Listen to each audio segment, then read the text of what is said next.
Cabo Mil Radio 96.3 presenta el podcast de Isabel y su café.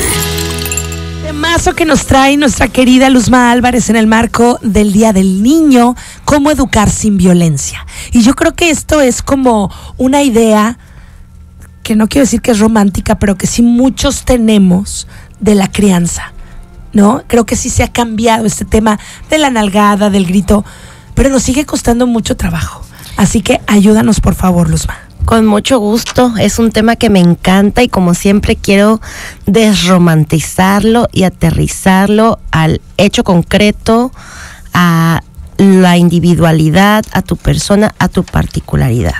Entonces, hoy quiero abordar este tema de esta forma, es trayéndolo a mi experiencia personal, que cada uno de nosotros lo traigamos a nuestra experiencia personal, porque en el desarrollo personal yo solo puedo dar un paso a la vez.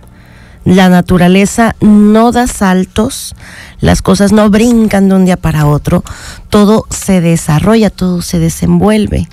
Entonces nosotros necesitamos enfocarnos en una sola cosa que necesito cambiar el día de hoy. Y una por una, cada día voy a ir conquistando. Entonces, el día de hoy, hablando de educar sin violencia, me quiero remontar a que todavía muchos de nosotros fuimos educados con cierta violencia, unos más que otros. Algunos recibimos un golpe, un jalón de greñas, un jalón de orejas, algunos recibimos palabras duras, algunos fuimos educados bajo mucho juicio, mucha exigencia, mucha crítica, ¿no? Recibimos una carga que pudo haber sido violencia física, psicológica, con palabras, ¿no? Incluso con cierto abuso, ¿no? Entonces ese identificar qué me dolía a mí para yo hacerlo diferente y que el patrón que heredé, ese patrón de esa herencia psicológica, yo sea capaz de romperlo y que mis hijos ya no lo reciban. Pero eso requiere que yo tome conciencia de él y yo haga este trabajo consciente, que yo quiera hacerlo. Entonces, traigo como este ejercicio que me gustaría compartir, y igual y que nos manden mensajitos los que gusten compartirnos, si ya se dieron cuenta, si ya lo están haciendo. Y es el primer paso, recordar qué me dolía a mí. ¿Qué me dolía a mí? Las palabras de mi mamá, las palabras de mi papá, el golpe. Y luego tomar conciencia de cómo me sentía al recibir eso. Ok, solo para aclarar, y perdón que te interrumpa, pero ahorita nos estás diciendo, no puedes educar sin violencia si todavía no haces este análisis en ti. Exacto, si no la saco de mí. Con tu niño interior, y tienes que analizar y ponerle nombre y apellido a lo que a ti te dolía de pequeño.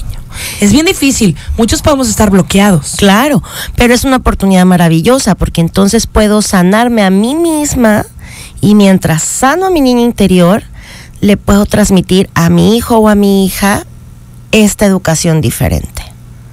Entonces, por ponerte un ejemplo, a mí me tocó recibir muchas críticas, todo estaba mal, ¿no? A mí me tocó la educación donde si le atinabas, lo hacías bien o sacabas 10, nadie te decía nada. Pero donde la regaras, te equivocaras, sacaras 7 o 6, ahí sí, te echaban toda la letanía y eres esto, y eres una tonta, y eres una floja, y eres un esto, y eres ¿no? Y eso también es crítica, eso es una forma de violencia verbal, porque lo que haces es apachurrar la autoestima del niño. Lo que haces es mermar la confianza. Entonces, ¿qué hago, no? Necesito reconocer qué me dolía, ¿no? Entonces yo decía, a mí me dolían mucho las palabras de crítica, las palabras de decirme que lo estaba haciendo mal, porque lo único que era yo capaz de escuchar era que lo hacía mal. Y eso, la segunda pregunta es, ¿cómo me hacía sentir? Y entonces me hacía sentir miedo, me hacía sentir inseguridad, me hacía sentir dolor, me hacía sentir a veces hasta que no me querían, ¿no? Y entonces cuando yo lo transformo y me hago esta reflexión de decir, yo no quiero educar a mi hija de esta forma, es donde también necesito hacer este acto de conciencia y decir, ¿cómo lo hago diferente? Y aquí requiero voluntad, porque aquí requiero ponerme a buscar opciones para hacerlo diferente. Necesito preguntarme a mí misma, ¿qué es lo contrario? Entonces, si yo recibí estos juicios o estas críticas o estas palabras duras, pues lo contrario es, ¿qué? Recibir palabras de aprecio, recibir cumplidos, recibir afirmaciones, sí. ¿No? Por ejemplo, yo algo que descubrí con esa experiencia, porque al final tienes que educar a un niño, pero por ejemplo, yo aprendí a desarticular y en vez de hablar de la persona, hablo de las acciones. Entonces yo no le digo a mi hija, ay, eres una floja porque no recogiste tus juguetes. Yo le digo a mi hija, por favor, recoge tus juguetes porque tu cuarto se ve desordenado. Pero estoy hablando de la acción, no de la persona.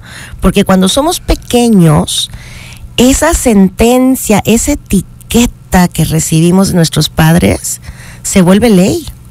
Y entonces me la creo y digo, ay, soy una floja, ¿no? Ok. Entonces, es empezar a tomar conciencia. ¿Qué efecto tuvo en mí para que yo tenga esta voluntad de no herir al otro como me hirieron a mí y terminar con esta secuencia de comportamiento en mi familia? Yo veo como 3 tipos de radioescuchas que están ahorita analizando este programa. Los que tienen hijos chiquitos y les sirve esta información y van a empezar a hacer el ejercicio que tú propones, ¿no? Y van a buscar las herramientas para cambiar estos patrones. Veo también aquellos que tal vez no tengan hijos, pero les interesa reconocer cómo fueron educados y con violencia o qué tipo de violencia, porque casi en su mayoría en México todos lo fuimos, o sea, no se trata de juzgar padres ni mucho menos, pero había tipos de violencia, lo hemos hablado en el programa, y casi todos nos educaron con eso. Y también puede haber estado muchísimo amor también, o sea, claro. no hay que ser bastante objetivos en este sentido. Pero número 3, sabemos muchos papás que ya la regamos. O sea, que ya tenemos hijos en la adolescencia, que ya pasamos estados depresivos, de neurosis, que educamos con presión, con estrés, con miedo, con mucho miedo, que muchas veces también te hace ejercer violencia. ¿Qué haces para cambiarla? O sea, ya la regaste, ya ahorita ya. Puedes pedir perdón, haces un ritual de sanación. ¿Cómo compensas todas estas metidas de pata que ya como padre hiciste? Empiezas a hacerlo diferente hoy. Aunque ya se vayan a la universidad, chavos. Aunque se vayan, nunca es tarde. Hay que reconocerles, hijo, te quiero pedir disculpas. Puede porque ser. Te eduqué en violencia. Por supuesto, puede ser, hijo, hoy me doy cuenta que hice esto y no era la mejor forma y te pido perdón porque no lo sabía hacer diferente. Claro. Pero hoy me doy cuenta. Y hoy quiero decirte que sí estoy orgulloso de ti, hoy quiero decirte que sí haces bien esto, hoy quiero decirte que eres excelente para esto, que reconozco tu talento, que reconozco la persona que eres. Nunca es tarde, porque finalmente como niños, el niño que vive dentro de nosotros siempre recibe el amor con alegría, siempre hay por ahí esa hambrecita de que mi mamá o mi papá me hablen bonito y me digan que me aman y sentir esa comunicación de afecto. Claro. ¿No? Yo creo que también es importante tener este reconocimiento a que no nada más lo hiciste mal porque quisiste hacer la maldad, ¿no? O sea, creo que también el reconocimiento a, bueno, antes no se tenía cierta información, antes no teníamos estos entendimientos y conforme hemos ido avanzando, hemos ido adquiriendo diferentes conocimientos y estamos teniendo un entendimiento diferente de las cosas que ahora me permite darme cuenta que lo que hice entonces estaba mal. Entonces, no es que lo haya hecho yo por maldad, es que era lo que tenía en ese momento y lo que yo sabía, ¿no? Y el desmontaje de estas conductas y estas directrices y estos paradigmas con los que fuimos construidas nosotras, claramente pueden cambiar, ¿no? Y eso sucede a lo largo de una vida. Y es un brinco generacional, porque claro, para que yo esté parada aquí donde estoy, en la posición para poder atender mi mundo emocional o mis conductas, hubo 2 o 3 generaciones antes de mí que trabajaron fuertemente para que yo esté aquí. Sí. ¿No? Pero esta generación no podía hacerse cargo de esto porque tenían que darnos de comer, tenían que salir adelante, tenían que fincar un patrimonio, tenían que trabajar. Eran otros tiempos, eran otros recursos. Pero otras necesidades y otro tipo de información, ¿no? Claro. No toda la gente tenía tanto acceso a la información como la que tenemos ahora. Entonces ahora, si yo me pregunto cómo hacer esto diferente, me meto a San Google, le pregunto y me va a arrojar 20 opciones de videos, de youtubers, de tiktokeros que te dan ejemplos concretos, recomendaciones concretas de cómo lo hago. Entonces ahora sí tengo acceso a esta información. Pero necesito tener la voluntad de querer hacerlo distinto. Claro. Y esa voluntad es solo para valientes. Exacto. Porque la mayoría decimos, no, hice lo que pude, que casi siempre hacemos lo que podemos, o sea, no estamos mal, pero poder reconocer, a ver, ¿dónde está el área de oportunidad, de mejora? Casi como una empresa. Así es. Y me les quiero compartir una frasecita que me encontré aquí. Le estoy comiendo el mandado a Roleal porque me prestó un libro que trae que ahorita les va a platicar. Ajá. Pero hay una frase que encontré aquí que va perfectamente con el tema, que habla de la comunicación no violenta y dice: lo que quiero en mi vida es compasión, un flujo entre los otros y yo, basado en el mutuo dar desde el corazón, de Marshall Rosenberg. Tómala. No, hay que leerlo con calma y volverlo a leer. Vámonos a un breve corte. Tengo un comentario del público que me encantó. Estoy escuchándolas y justo hace 3 semanas le pedí perdón a mi hijo de 23 años por cómo lo traté en su infancia y que ahora me doy cuenta que no fue lo adecuado, pero lo aprende uno en otras etapas. La verdad, si noté su cambio, mejoró mucho nuestra relación. Wow, 23 años. ¿No? Nunca es tarde. Nunca. Siempre puedo hacerlo diferente hoy. Vámonos a un breve corte comercial. Sigue compartiendo Radio Follower 624-122-2124. Hoy nos toca terapia con Luz María Álvarez y estamos hablando cómo educar sin violencia. Así que participa. Antes del corte quiero explicar cómo educar sin violencia en el marco del Día del Niño hoy con la psicóloga Luz María Álvarez. Y nos dicen por acá: yo entiendo que hay que eliminar ciertas conductas violentas. Yo de repente exploto con mis hijos. Me canso. Es mucha presión, mucho estrés. Luego se me baja y siento muchísima culpa. Trato de disculparme, pero ¿cómo evitar estos escenarios todos los días? Nos dicen. Por acá nos dicen: yo entiendo también que hay que educar sin violencia, pero también no estamos generando una generación de cristal. No necesariamente, porque lo que estamos educando es un sentido de responsabilidad. ¿Sí? Yo necesito educar para la responsabilidad y no necesita ser violento. Y educar para la responsabilidad requiere que yo sea congruente. ¿Sí? Hay muchas formas de decir que no. Yo le puedo decir que no a un niño de muchas formas. Lo puedo decir gritando, o lo puedo decir con mi voz normal, o lo puedo decir con una voz muy baja.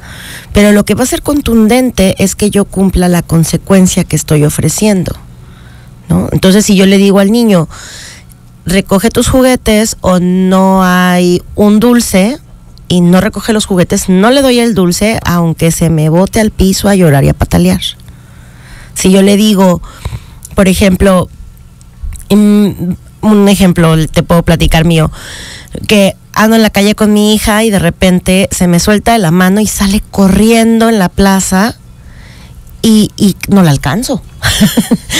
no corro tan rápido. Entonces, ya que la llego a alcanzar y la agarro, la regaño y le digo: ¿sabes qué? Nos vamos a retirar en este momento de la plaza y ya no vamos a ir a donde querías ir. Mamá, ¿por qué? Porque no te comportaste como te lo pedí, ¿no? Previamente le había yo dicho: tienes que caminar de la mano conmigo en la calle, tienes que caminar de la mano conmigo en la plaza. No cumpliste, nos retiramos. Se fue llorando todo el camino. Pero yo fui congruente con la consecuencia que le ofrecí. Pregúntame si lo ha vuelto a hacer. No grité, no la insulté, no le dije: eres una desobediente, no le dije: qué mala niña, no le dije nada. Simplemente ejecuté mi consecuencia y volví a hablar con ella. El requisito para que salgamos juntas a la calle es que no me sueltes la mano, porque eres pequeña y mi trabajo es cuidarte. Y entonces aprendió que hay una consecuencia, no lo ha vuelto a hacer. Y entonces ejecuta lo que le pido responsablemente. Pero claro, yo me estresé. Claro. Yo me enojé. Claro. Yo iba y es tu parte asustada, humana. iba furiosa, estaba desesperada porque de repente corrió, se me perdió, no la vi. Y claro que cuando llegué con ella quería darle un jalón de greñas y 2 nalgadas porque Claro. me puso de nervios que de repente no la vi, Sí. ¿no? Pero entonces este es mi trabajo, esta es mi parte, ¿no? Donde respiro y hago tierra, ¿no? Por esto estos son los momentos donde usas todas tus herramientas, ¿no? Toda esta parte importante de recordar una lectura, de si vas a yoga, si haces meditación, si sabes respirar, todas las herramientas que recolectas, esta es la parte importante, este es el maratón para el que estás entrenando, para que en el momento en el que yo me reconozco enojada, pueda darme cuenta que el enojo es mío, no es de mi hija. Y entonces yo respiro, yo me calmo y yo solo le digo, nos retiramos. El enojo es mío, no es de ella. No lo tengo que vaciar sobre ella. Ok, tengo un testimonio buenísimo. Y ya con esto termino para que nos des conclusiones, ¿sale? Nos dicen por acá, a mí me pegaron de niño porque la verdad me pasaba de lanza. Era travieso de más. Y hasta la fecha no siento rencor ni coraje alguno por mi madre. Le estoy totalmente agradecido por castigarme, nalguearme. A veces sí se pasaba y se lo recuerdo y se enoja, pero la amo con todo mi corazón y le estoy totalmente agradecido. Y no creo tener ningún trauma derivado de eso. Tengo traumas derivados de otras cosas que nada que ver. Mi mamá siempre nos ha gritado, siempre nos ha mentado a la madre, siempre se refiere a siendo que ella se refiere a ella misma, para nosotros ha sido incongruente, pero para ella era su forma de sacar el fuá. Ahora tengo 36 años, mi hermana 32, mi hermano 29 y todavía cree que nos pueden nalguear y hacernos creer que sí se enoja, pero nos da mucha risa. O sea, hasta la fecha se coraje la señora. Pero seguramente tu mamá ha estado ahí cada vez que la has necesitado. Ajá. ¿No? Ha estado ahí para ti, seguramente también estuvo cuando estabas enfermo, seguramente siempre supervisó tus comidas, estuvo para ti. Claro. Y entonces eso equilibra, porque no tenemos que ser perfectos tampoco. Tampoco podemos caer en esta autoexigencia de que ahora tengo que hacerlo súper bien y todo es mi culpa.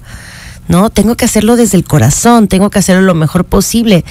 Y yo todavía no conozco a un padre de familia que me diga que se equivocó a propósito. Creo que si en algo todos estamos de acuerdo, es que cuando se trata de los hijos, todos lo hacemos lo mejor que podemos y damos todo nuestro corazón en ello. Claro, así tendría que ser. Y si no, trabajarlo, ¿no, Panchita? Sí, totalmente. Yo creo que al final, mientras no haya dolo, el proceso de aprendizaje es algo que todos nos debemos de permitir.